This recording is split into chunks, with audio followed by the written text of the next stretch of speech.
All right, hey there, folks. Since book tour and conventions are mostly back on track, I've still figured I'd keep bringing book tour to you. So, welcome to Russ's Rockin' Rollercoaster, intriguing interviews with creative minds.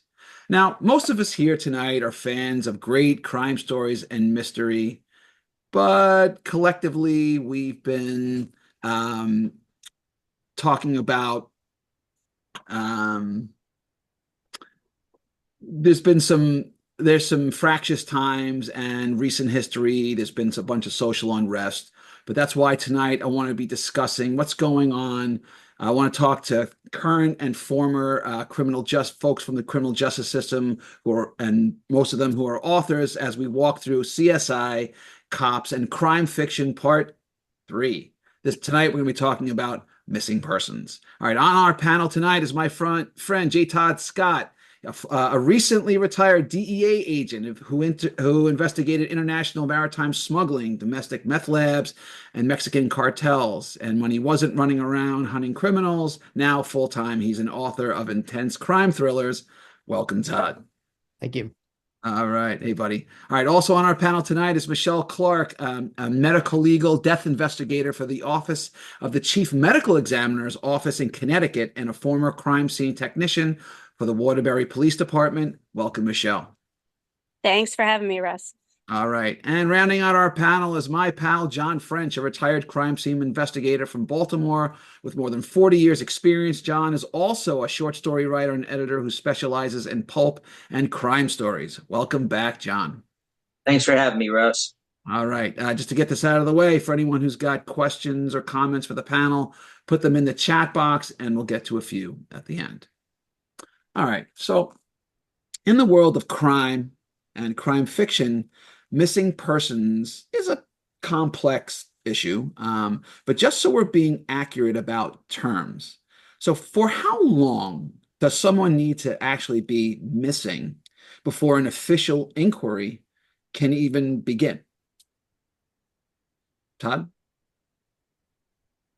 Well, most of the people I had missing were snitches. So the minute they were gone, we were pretty we were pretty concerned about that. The minute they don't answer their phone, it's usually a problem. I mean, I think some of it depends on age, right? I mean, if you're 21 or older and you don't call in a 24-hour period, I don't think it's an immediate alert. So I don't know actually what the actual kind of starting gun for someone to be considered truly missing.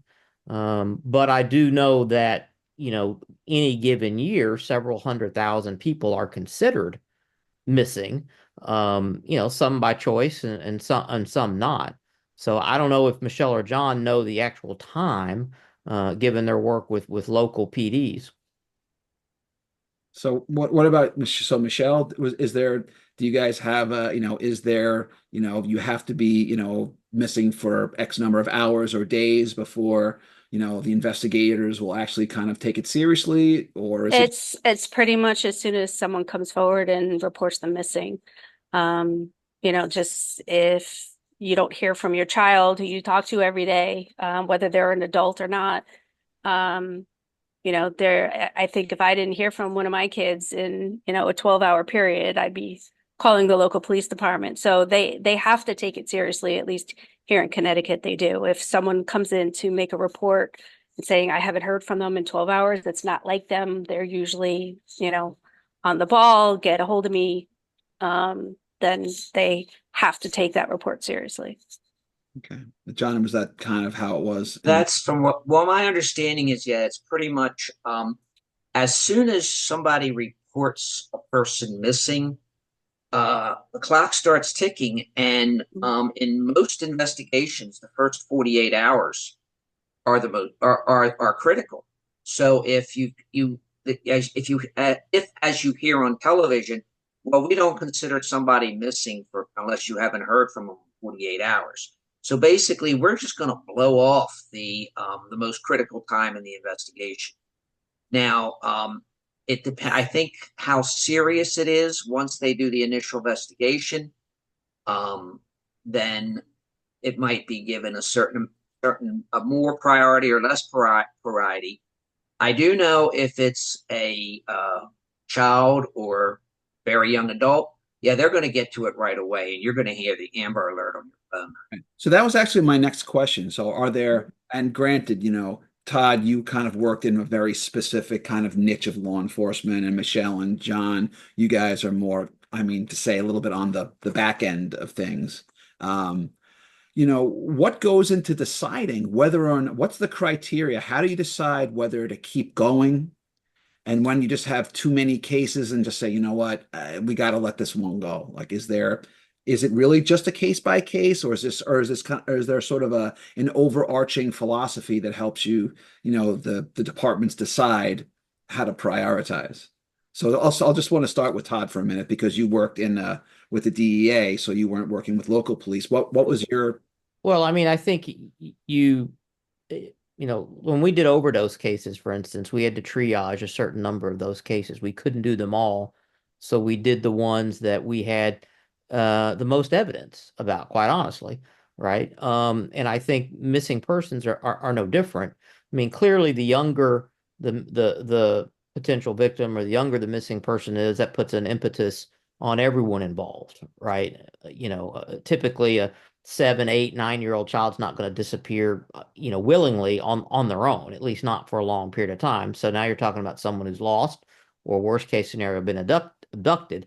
The older someone gets, there might be reasons why somebody might leave, and I think that's where it falls on the investigators to look at the indicia around the disappearance to see if somebody having money problems, they having marital problems, is there someplace else they would have or could have gone, right? And you just kind of triage it, and then have to make a determination at some point whether this is an accident or a choice. And I think that comes out of all of the evidence, all of the family interviews, and everything that occurs in and around the disappearance. And typically within the first 48 hours of the disappearance, I think you can make some informed decisions about what you're looking at in that time period. All right. So John, what about so I just think, I think that's pretty much the way things work. In all police work, there is a certain amount of triage, if you will. Now, I've worked, there were times in Baltimore when we were 20, 25 calls, the crime scene unit, 20, 25 calls backed up. And we couldn't take them in order because if you have 3 burglaries waiting and a homicide, and well, yeah, the homicide's going to be the next call to be dispatched. Sometimes we wouldn't get to a burglary for like 8, 10 hours later. And there were certain crimes that we just did not have the people to handle, larcenies, stolen autos, things like that. So I'm guessing that, as I said, I'm guessing because the only time when I worked on a missing persons case, it was usually because foul play it was suspected, and I wound up working with the homicide unit. So, but Yeah, and I think just to add to that, there's a difference between a proactive and a reactive investigation, right? And a homicide would typically be considered a reactive investigation. The crime is over. Not that it's not important and an imperative investigation to continue, but generally there's not an immediacy about it at that time. A missing person is still a proactive investigation. There is still possibly a crime or an activity going on, and time truly is of the essence, and that will push that to the forefront, particularly since there are things that you can do to track people nowadays in a way that you didn't have a decade ago, or definitely 20 or 30 years ago. And those things are perishable. The longer the time goes, the less some of those things are available to you. So, just make that real for us. What, for example? well, I mean, clearly one of the things that you hear most nowadays are the ability to ping and track phones. Right. Those you hear a lot in homicide investigations because they show you where people have been. But with appropriate urgency, exigent circumstances, and warrants, you can find where people are, right? And that's one of the things that we have done on the DEA side, just in our regular drug investigations, to be able to track and find people. The ability to use certain technologies to triangulate or ping where people are is something that's often used in missing persons cases or kidnappings or things like that. You find people's phones, and that's something that can be done immediately, and not something that you have to wait. You have to wait for, particularly if exigent circumstances, which typically a kidnapping, disappearance would necessitate, that'll come up. Right. So there are various reasons why someone can go missing. There's runaways, there's family abductions, non-family abductions, you're lost, you're injured. So what kinds of missing persons cases have the highest rate of being found or returned versus those who just never make it back? I really, oh, go ahead, Kristen. I was going to say runaways have, they're when officers enter these cases into certain databases like Collect and NCIC, teenage runaways tend to return on their own. It's still scary to have a young person, like 12, or they're getting younger and younger, it seems, running away.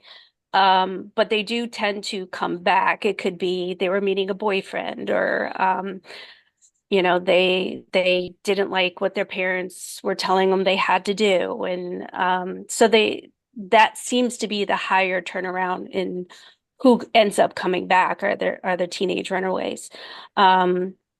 It's very scary. There's a lot, and I know Todd was talking about this. It's going to be dependent on age, but there's even a lot of older people that just walk away, leave their phone, their wallet, everything at home, and their family's like, he would never leave without this. He would never leave without that. He'd never leave without his dog. And it's one of those, well, did he leave his dog because he knew he wasn't coming back? Is this a suicide scenario, or did he leave his dog because he wanted to leave and, start a new life? So those are a lot of things that, investigators have to take into consideration. Or maybe just dementia or Alzheimer's. Right. Yep. That's another thing that's that ups the priority. If you have somebody who has dementia and they walk away from their home, or they walk away from the care facility, then that's going to be a higher priority, because we've had cases where it's midwinter, somebody's walked away wearing only their pajamas, something like that. So it's critical to find them as soon as possible. Otherwise, you've got adverse weather effects. Actually, that's an interesting point. I would think that there are certain just, natural circumstances, freezing cold winter, terrible storm, heat wave, where just being exposed to the elements automatically increases your risk of, something kind of tragic happening. Yeah, and actually, one of the places statistically that you have more missing people than anywhere else are national parks. Oh, right. People go missing in national parks at a statistically significant rate. They get lost, right? They get lost all the time, or trapped by weather, or any number of things. Most of those people ultimately are found, but the number of people lost in national parks is a pretty interesting number from just an investigative standpoint, and if you're a crime writer from a writing standpoint, it's quite fascinating, a lot of the stories in and around missing people in national parks. But they're huge, and and they're generally empty, good chunks of them, and people I think have an amazing overabundance of kind of ego about their own ability to know where they are and what they're doing and where they're going, right? And it's amazing the number of people, when you just look at the numbers, who get lost in national parks all the time, simply going off a trail and then turning around. Yeah. Right. Oh, Talking about that. So for a short while, I lived out in Arizona for a while, and I used to go take some trips up to the Grand Canyon. And if you've never been on any of the paths, you walk down not that far. I mean, we're talking 20 feet or so, and there's a sign, and it says something like "Warning: X number of people die every year past this point," because they don't realize that when you're walking down, you think, "Oh, down is easy." You get tired.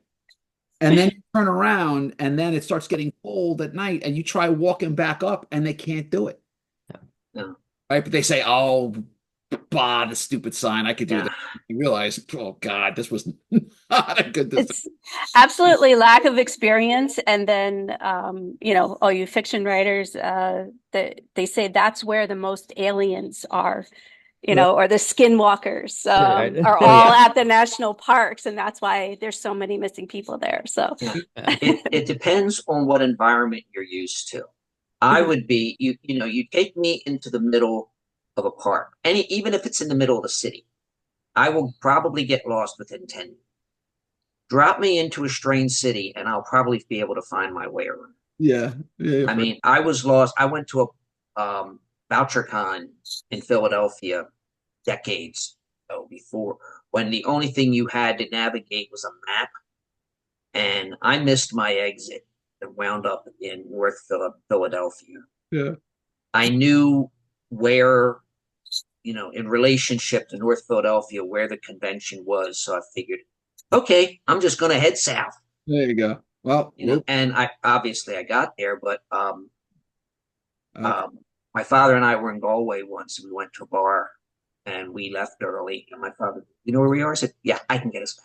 Yeah, You okay. know, So I want to read. So I a little research, and this is I'm just going to read you what I found, and you can tell me whether you think it sort of jives with what your experience is. So there are, according to the latest details as of 2022, there are about 550,000 missing persons files actively annually in the United States. 81%, so this is with children, I would say. It says 81% of children are found within 24 hours. 91% of children are found within 2 days, and fewer than 2% are actually missing for more than a week. So I think overall, something like only less than 1% of all missing persons stay missing. And with adults, 77% are found within 24 hours. 87% of adults are found within 2 days, and 3% are missing for more than a week. So does that sound about, based on your experience? Is that those data points kind of more or less jibe with what you experienced? all right. Now, when you say found, does it indicate what condition they're found in? Actually, no. Although it did, no, actually it doesn't. You're right. It doesn't. It doesn't say found alive. It just says found. Yeah. That sound, given, I don't know about the adults, but given the urgency for a missing child, that's probably, I'm going to say it's probably correct, but you know, this Yeah. is just basically it's basically missing persons reports. So if wife leaves husband and comes back, and the husband makes a report, the wife comes back 2 days later, having been who knows where, and the husband calls up and says that she's just returned. Well, that's a found person. But but was she really lost? Yeah. So I mean that the 500,000 number is about what I had seen. I'd looked into this for a book I was writing about a year or so ago, 2 years ago, and that number was 500 between 500 and 600,000 was the number that I had seen. So I think that's pretty consistent. The the reality is that it is difficult to kind of just disappear nowadays. I mean, with the prevalence of social media and all of these things, our lives are incredibly intertwined.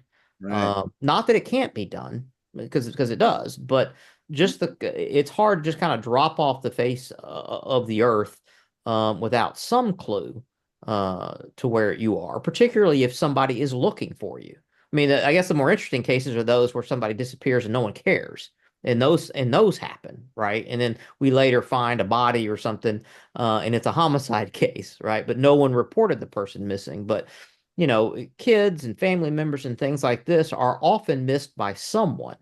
Right. And as an investigator, that's where you start, right? And then again, nowadays, lives are so intertwined, cameras are everywhere, good, bad, or indifferent, depending on your view of it. But cameras are everywhere, social media is everywhere. Our ability to kind of track and know where people is kind of staggering, given what it, when I started on the job as an agent, we had pagers. We didn't have cell phones, right? I mean, the things that we can do now investigatively and the things that are now just kind of background noise for most people make it hard just to up in one day without significant planning to disappear. Plus, there are now so many more interconnected databases, and I know Michelle and John would have seen this in their work when they come across an unidentified body, the ability to look at scars, marks, and tattoos on a body and enter it into the various databases and slowly begin to maybe piece together who that person was if they didn't have ID on them. The National Missing and Unidentified Persons Database, right, where you can put in information about someone that's missing, and that information will stay there, and it's easily accessible by almost anyone in law enforcement and otherwise. There's a lot of ways to look for somebody if you want to do that. There's a lot of ways to identify people if someone who's been missing, if you want to do that as well. Just to piggyback off of Todd, key word that he said is if someone is looking for you.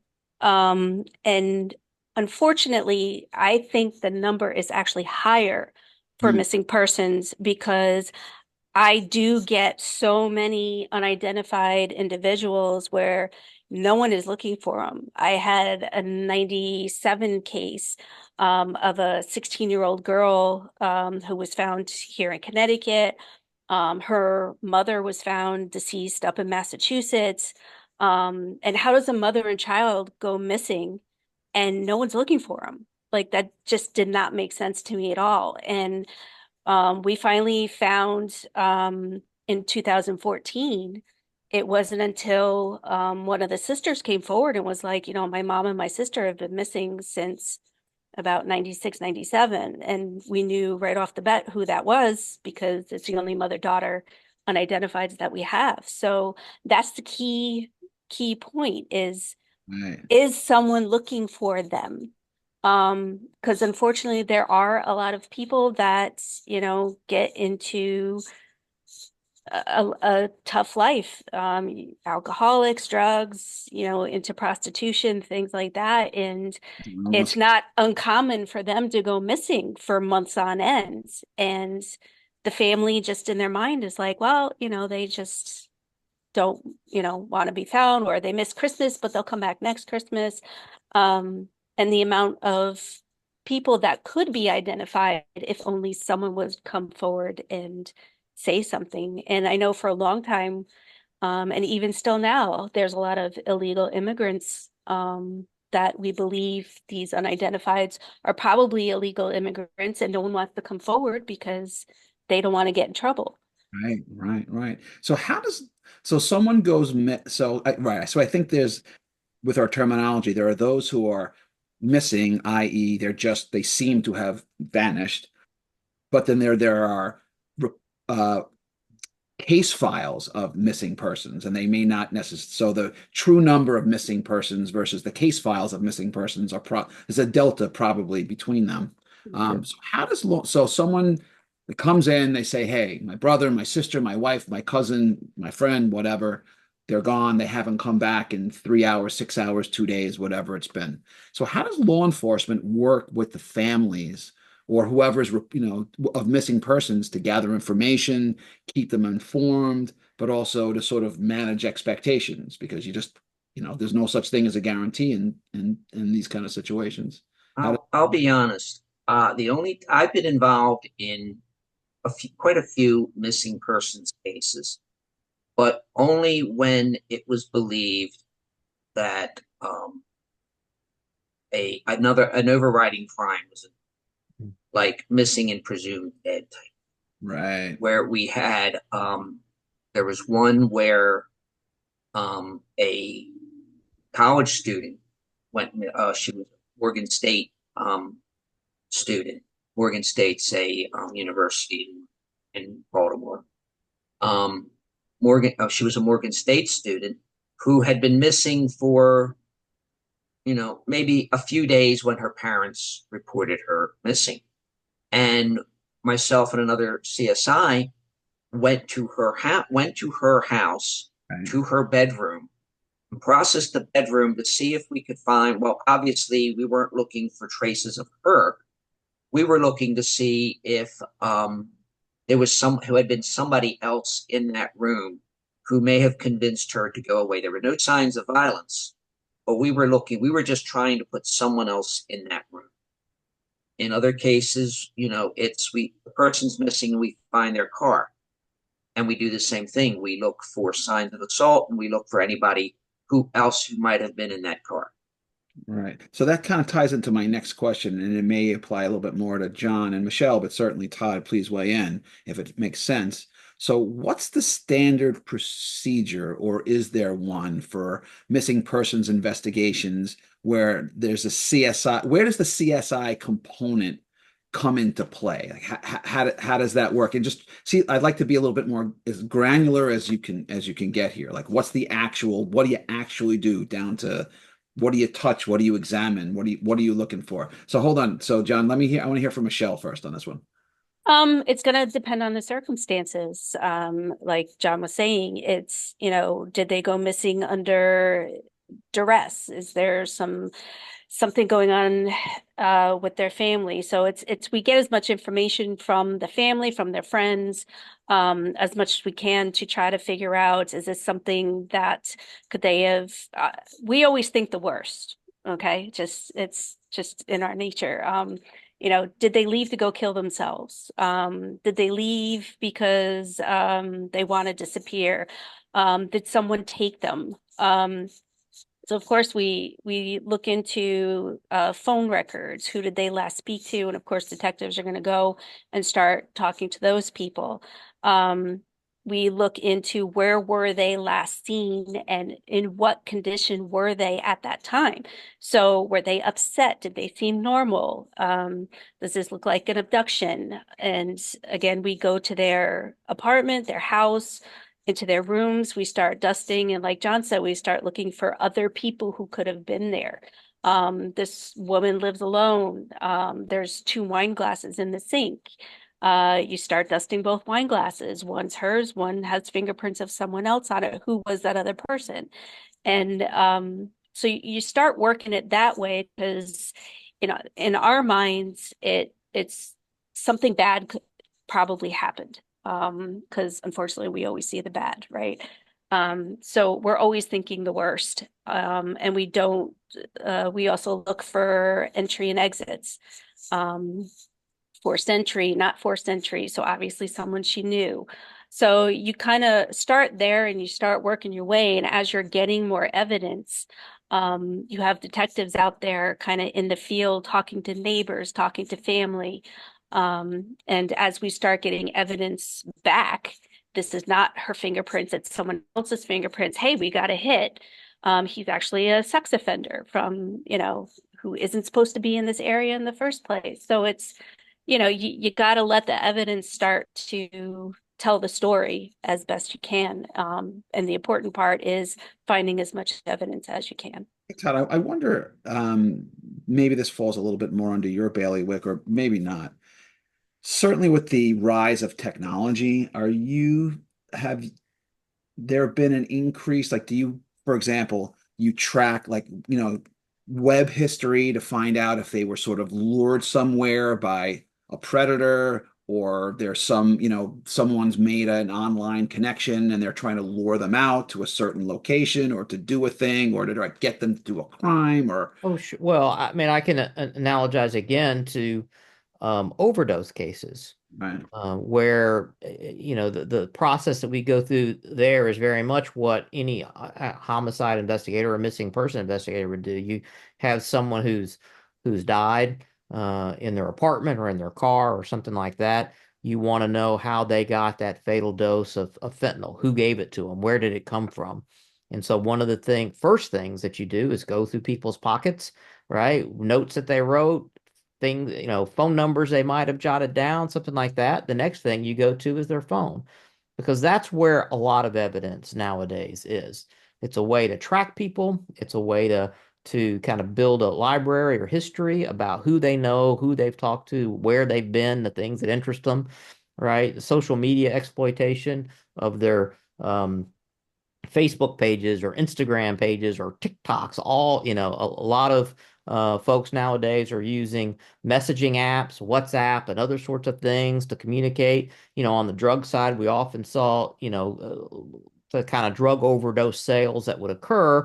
The initial discussion would happen on something like WhatsApp or Messenger, right? You just send somebody a message and say, "Hey, I'll meet you at such and such at Walk and Don't Walk," right? And they would do the transaction there. So that ability to go through and curate their activities over the 24 hours prior to their overdose, their death, or their disappearance, right, is all something that we do now that 10 years ago we wouldn't have done, 20 years ago we wouldn't have even imagined doing. But that kind of web of social media interconnectedness is very important to almost any investigation that goes on now. And the DEA, FBI, I mean, all the federal agencies, as well as state and local departments, have become very savvy on this stuff and have teams, dedicated to this sort of exploitation, because it's oftentimes where investigations begin. That phone, that piece of technology is often where investigations begin. So when someone's missing, right? And let's say you say, hey, look, we'd love to track their phone, but their phone is gone. What's the reality of, can you actually call Verizon or AT&T and whatever? Is there a process that says, listen, we got a missing person, we need to track their information? Can you get that, or do they stonewall you? Like what's real and what isn't? Well, if you're talking about the sort of cell site data and stuff like that, I mean, you can get that under a search warrant. And that's what you would typically do. And if you had the exigent circumstances of a kidnapping, or somebody's murdered somebody and you're looking for them, with a appropriate court order, you can do that pretty fast. And the support that you get from your traditional carriers, it's fine. It's easy. I mean, they know that's a public interest. You're trying to save somebody or look for somebody. That cell site data, there's nothing particularly, there's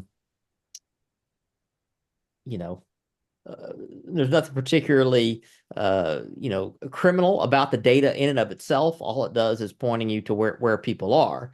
Now, if you're talking about looking at people's, messages and things like that, well, then that becomes a little more problematic, depending particularly on what platform those messages were on, encrypted platforms and things like that. So yeah, the hill gets a little steeper, depending on the platform and the company that owns it. Okay, quick interlude for the folks that came in a little late. If you have any questions or comments for the panel, put them in the chat box and we'll get to a few at the end of the show. All right, so here's something I want to ask each one of you, if you have one.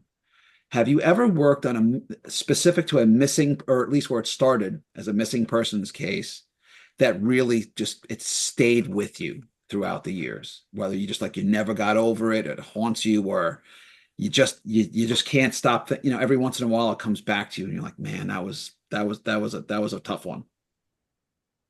So this is specific.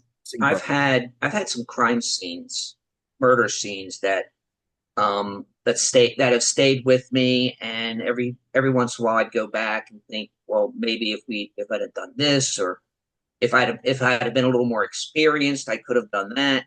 But as far as missing persons, we did not. We got called in. The CSI got called in to look, basically to try to identify the scene to begin with.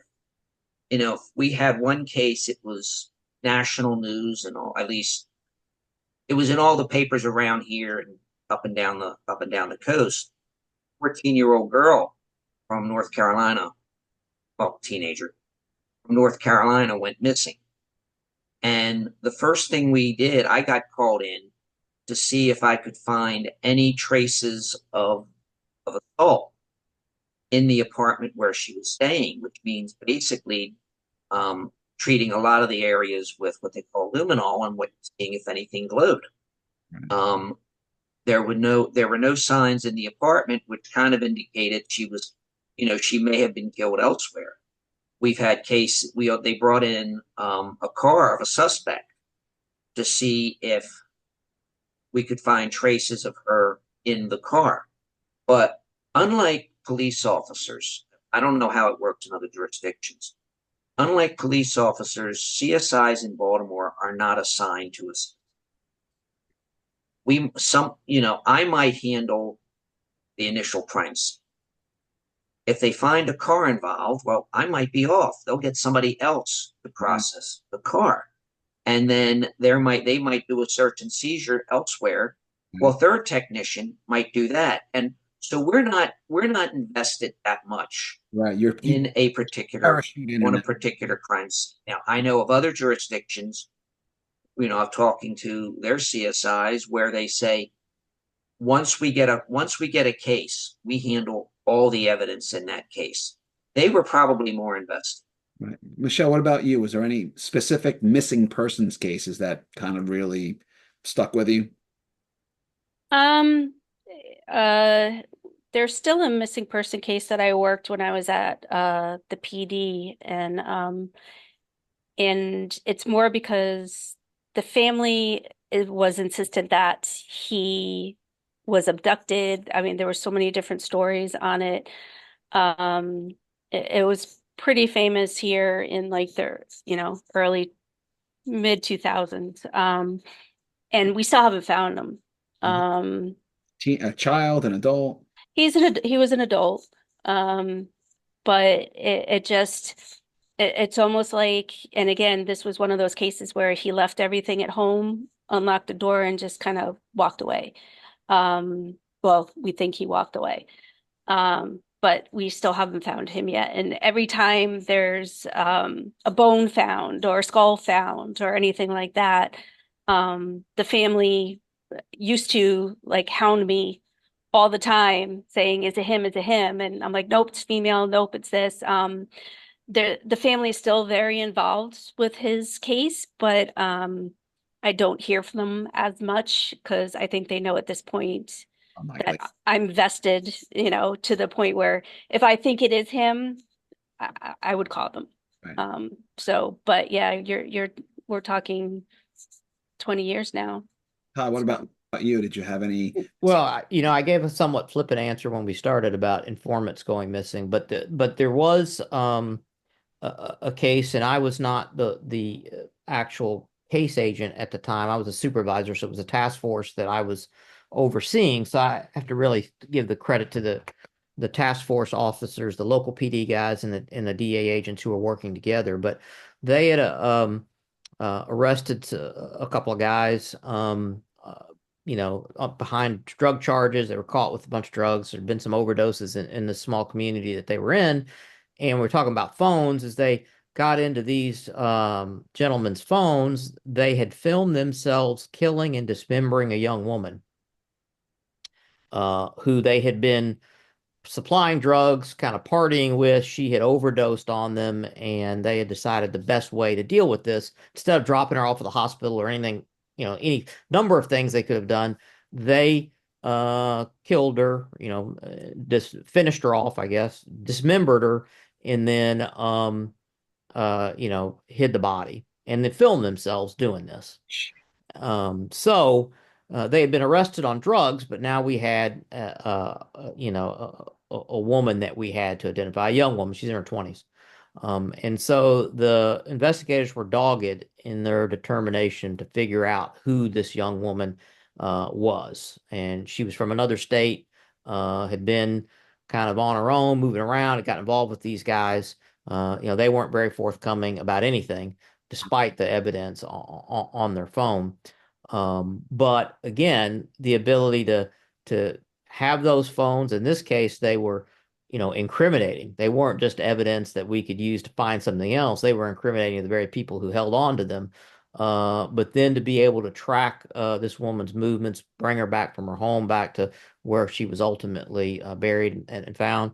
It's real credit to those guys.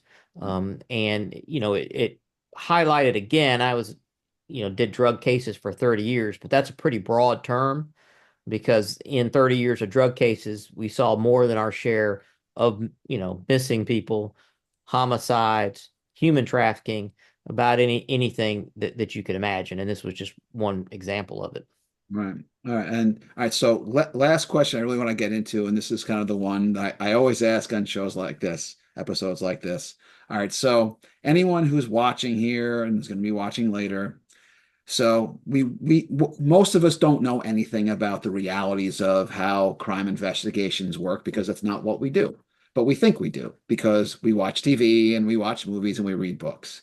So I asked this of these guys before we started, and I got a very specific answer. I'm going to ask it again. So how much of what we see on TV and in the movies and read in books is real, and how much of it is BS compare what with the fiction to the fact? It's all BS. Oh, It's all BS. Um, I, I teach forensic science class as well at a university, and I always say to my students, listen, the storyline is probably true because I have seen things, and I'm sure Todd and John will agree with me on this one.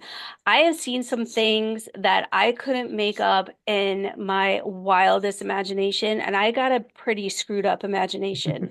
So, the storyline is probably true. They probably got it from some, headline somewhere, and just tweaked it a little bit. I mean, look at Law and Order. Most of those were from the headlines, and you're watching it and you're just like, there's no way. And so I think the storyline is actually probably true. However, how they go about processing the scenes, doing the interviews, things like that. I mean, they don't even wear gloves for crying out loud. It's like, let's be very specific to this case, just to this question about missing persons investigations. So in the way that we see missing persons, read about it or watch them, the way that they're investigated, are those depictions accurate, inaccurate, close, not even close? I'd say pretty inaccurate. So what's the most inaccurate? The amount of interviewing and the amount of people that they talk to is, you know, just extensive. And I'm sure Todd can piggyback off of me on this one. The amount of people that need to be spoken to, like all the friends, all the family, all the people that they've been texting, everyone on social media who's liked them. They go in depth into all the people that they talk to, whereas I think in the movies and on television they don't do that because they don't have time. They only have a half-hour show. Yeah, I mean, I think I always tell people my job was always interesting, but not always exciting. Mhm. Yes. And so, there has to be a certain amount of dramatic license, no matter what your storyline is, with this stuff. And I don't think anyone wants to watch someone like me sit in my car for 3 days on surveillance, which is sort of thing that I would do. But you had to do that 3 days of surveillance to get to the point where you got to the search warrant to kick in the door. But I think what you see in particularly missing persons storylines is a lot of coincidence, you know, um, because they have to shorthand a lot of things. So somebody just happens to remember something, at the last minute, right before the last act break, or there's a coincidence. An investigator walks into a room and happens to spy something on the wall, right, that no one else saw. I mean, so a lot of coincidence kind of comes in as shorthand for intuition, and also really it's kind of a shorthand for all of the actual, as Michelle said, days, hours, days, and weeks of investigation that would have occurred, all the reports that would have been written, right? All of the interviews that would have had to have happened, all the evidence collection that would have gone on. I think in the movies and TVs and even books, it's easier just to pawn that off on coincidence and insight, right? As opposed to the actual grind of an investigation, because any case like this, there's a certain amount of grind to it because the pieces have to be put together. Right. And the other thing is, and not just the missing person cases and just about all the cases that you see on television or read about is they really speed up the timeline on how fast things can get done. Yeah. Now, you can have murder takes priority over burglary. I feel sorry for the people who have been burglarized, but if it's a choice between analyzing the fingerprints between a homicide scene and analyzing the fingerprints from a burglary scene, homicide's going to go first. But there are just so many cases in any large jurisdiction. Even the priorities have to be treated. So, and so, I mean, we've had cases for fingerprint cases where the crime occurred at night. Fingerprints were found. They were entered into the AFIS computer. Someone was identified. A search and seizure warrant was obtained, and the crime was solved within 24 hours. That is rare. But when you get into DNA is not just take the swab, stick it in an instrument, and the instrument prints out the DNA profile.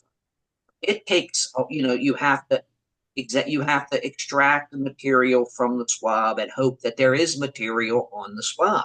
Okay, guys. Okay, guys, I'm sorry, but now we're out of time for that. Okay. Time for a special segment where we spin the wheel on the wheel of 7 possible categories, which I'm especially for this panel. Wherever it lands is what you get, and the categories are known unknowns, Ace Ventura, cold case, what am I doing, name that tune, missed it, and just kidding.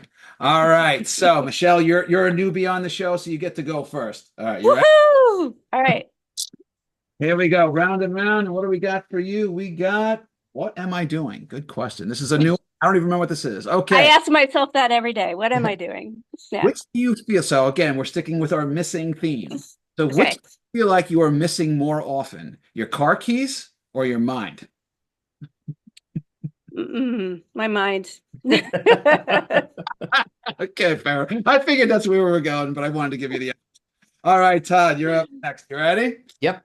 All right, what do we got for you? And we got, missed it. Oh, I like this one. Okay, so, all right. There was a classic 1960s TV spy comedy series with a recurring catchphrase involving a form of the word missing. What was that show and what was the phrase? What year was this we're talking about? 1960s. I don't have any idea. All right, come on, you know it. Missed it by that much. That much. That's smart. That was a good one. Missed it by that much. All right, you got some TV watching to do. I guess so. All right, John, here we go. What do we got for you? And you got, all right, cold case. All right, what do we got here? Okay, if you had the ability to solve a cold case, this is missing persons, a cold case from any point in history, what would it be? Cold case from any point in history. Missing person. Missing person. One that comes to mind is what happened. I think his name was Judge Crater. He went missing somewhere in Mexico, and nobody ever. He went missing, and nobody's ever figured. He was a prominent judge, and nobody ever found out what happened to him. I'd like to look into that. All right, fair enough. All right, guys. So now we're going to pick your poison. I got 3 choices for you, A, B, and C. I'm not going to tell you what's behind which one. So let's see who went. So John, you went last. Now you go first. A, B, or C? B. B as in boy? B as in boy. All right, this one's been coming up a lot lately, so we'll see. We'll get your take on it. I'm going to give you 2 options, and you have to pick one. All right. Option number 1, much like Benjamin Button, you can live your life fully in reverse, where you were born incredibly old, and then you get younger until you reach your cellular state. Or you can relive the life you have now, knowing that once you start over, you're probably going to make different choices, and there's no guarantee that that new life will look like the one that you have now. If you had to pick, which would you do? Life in reverse or life do-over? I'd rather do that. I'd rather have the do-over. As like one question, do I remember my old life? Yep. Okay, so I'd rather have the do-over and see if I can correct some of the mistakes that I made. All right, rolling the dice on it. Okay, I love it. You're a gambling man. Okay, all right. So, Todd, what do we got? So you got A or C? I'll take C. All right, C. What do we got? All right, so the one that got away. Okay. So this is a new one. So everyone has had that moment where they lost touch with someone for whatever reason, or they lost an item, a toy, a picture, a piece of jewelry, and you never got it back. So who is the one person or one item from any time in your life that you wish you could get back if you could? A person or an item. Um, I had a tremendous friend when I was, about seventh or eighth grade. Learned a lot from him. He was a little bit older than me, and we kind of lived in the same neighborhood, and kind of like the Steven Spielberg movie rode bikes together, egged houses together, did all that sort of stuff. But he ended up moving away just about the time of my freshman year in high school, and never had the chance to reconnect with him. And I would like to know how he turned out, and where he ended up All right. based on how good a friend he was at the time we were the same age. All right. Well, fair enough. I hope someday you get to make that happen. All right. So, Michelle, so you're up next. So, you're going to get A, and A is the writer's room. All right. So, this is for anyone who is writing fiction wherein a missing persons case is involved. From your point of view, what elements do you think are critical that they get right, and what pitfalls do you absolutely think they have to avoid? All right. So what elements do they have to get right? Um, I'm not into, and I know there's a lot of like sleuths out there. But I don't think a lot of the sleuths can just become an investigator CSI without some sort of background. Like the people that just enjoy cooking are now like investigating crimes. That to me just seems a little, and I'm so sorry for every author out there who does write stories like that, but I just find that hard to digest. But again, I know Um, being very specific to missing persons.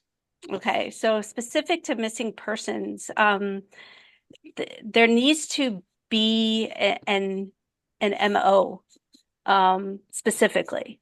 So either this person wanted to go missing, it has to be realistic.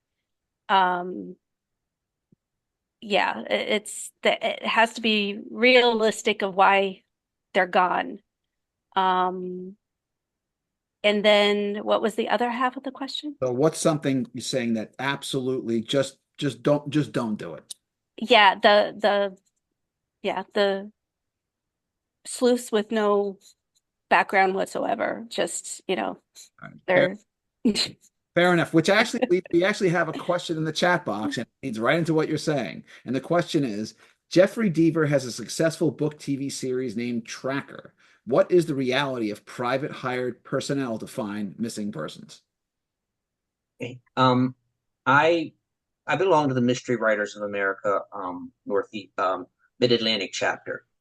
And we actually went back when we were meeting in person, we had someone who was a former law enforcement officer who was now doing private work, and one of his jobs was finding people. And at the same time, he did something where he helped people who needed to hide. Oh, right. And he basically gave us some tips on, now this was pre-pandemic, way pre-pandemic, so he did not include the prevalence of social media or cell phones or something like that. But he did give us writers some tips on how to make a person willingly disappear. Interesting. We're going to have a conversation about that. All right, guys. So I'm going to share my screen. We've got some goodies for you. So just hang on for a minute and we'll see what we have now. Okay. So Todd, buddy, talk to me. What are we looking at here? This is actually not my latest novel. This was my fourth one. It's Lost River, about kind of overdoses, opioid in Appalachia. But the reason I chose this one for you to put up is because this actually has a missing person in it, a missing child. So this book takes place over kind of a 24-hour period and kind of several investigations all kind of coiled together. But one of them, one of the drivers of what's going on over that 24-hour period is a young boy who's been missing in the aftermath of a whole family that was killed. So it talks a lot about the sort of investigation that would occur right at that night, right when the investigators, it's kind of a mixed group of DEA, FBI, and local PD, show up at a farm where everyone's dead except this boy who's missing, and then how they go that night to track this boy and also track the killers of this entire family who were noted for drug trafficking up in their area, kind of on the West Virginia, Kentucky border. So it touches on a lot of the things that we talked about and talks a lot about real investigative techniques that would occur in a very, kind of confined, truncated period of time when the clock is ticking. All right, guys. So Todd can really write the hell out of a book. If you haven't read his stuff, I highly recommend it. Pick up Lost River. You absolutely will not regret it. And that is a great cover, Scott, Todd. No, thank you very much. That red really pops, man. That's good. All right. So John, talk to me. What do we got here? This is a collection of stories published by Bold Venture Press. Most of which have been published in other places. It is a collection of my strange and dark and weird stories. Several years ago, they did a collection of my crime stories. This is sort of a companion collection. And oddly enough, there is a missing person case. It kicks off with a missing person case in a world where the zombie apocalypse has come and is more or less under control, but it's still the case where if you die, you turn into a zombie. So when people go missing, police go all out trying to find them, because what they don't are, zombies wandering the street. So in my world, in this world, missing persons is almost as big as homicide because that has a higher priority. That's just one of the stories, but there's you're right in Michelle's wheelhouse of reality. That I can believe, though. Like I can get into that. Yeah, I can believe. There you go. And the title is the first story in what amounts to a short story trilogy was Needs Must, about the zombie apocalypse starting and military essentially taking out Ocean City, Maryland. And then, of course, if you start a story with Needs Must, you got to do the next one, which is called When the Devil Drives. There you go. All right, good stuff. So I've read a lot of John's stuff. He really gets the hard-boiled kind of crimey stuff in there. So if you like your short stories and crimey goodness and hard-boiled, I will definitely recommend that you check out When the Devil Drives. All right, as for me, I will encourage you to check out Murder in Montague Falls. This is there are 3 noir novellas that all take place in the same fictional town of Montague Falls. The protagonists are all teenagers. But this is not YA. This is adult fiction. The stories all take place they went to the same high school, but they take place in 3 different decades. And the first one that I wrote, called Red Ink, takes place in the Reagan era Russian Red Scare, when we thought that the Russians were coming after us and they might be hiding amongst us, living next door. This is loosely, and I say loosely, based on something that did happen to me. A paperboy is collecting on his route one night. Nobody's home. He looks through the window to see if anyone's home, and he thinks, but he's not certain, that he sees his elderly customer get murdered. He freaks out. He hems and haws, doesn't know what to do, and ultimately decides, I'm going to investigate this myself. And things get rather dangerous for him. In the second one, it takes place in the 1990s, set during the Satanic Panic and based off the West Memphis Three, where this girl, high school girl Natalie, is obsessed with the dark arts and pentagrams. And these two best friends, who are not the sharpest tools in the shed, are both vying for her attention. She knows it, and she uses it to manipulate them, to pull them deep into her world, and things get rather grisly. And then in the third one, which written by Patrick Thomas, friend of John and I, takes place in the 1950s. Classic noir, sultry high school teacher seduces one of her students in the hopes that he will murder her husband. And that's all. So you get all sorts of goodness, all sorts of crimey goodness and bloody and scary. And there's some people go missing. So Murder in Montague Falls, it's published by Crazy 8 Press and available on Amazon. All right, guys, that's what we got. That's our show for tonight. I want to thank my guests. We got Todd and Michelle and John for talking missing persons. And I want to thank everyone who's watching at home. I'm your host, Russ Colchamiro. And as always, be kind, be gentle, be generous of spirit, and for God's sakes, go read a book. I'll be taking a week off next week to recharge, but I'll be back October 30th with our special annual Spooky Story special episode for Halloween. And that's what we got tonight. Take care, everyone. Be well, and I'll talk to you. Thank you. All right, guys, be good. All righty.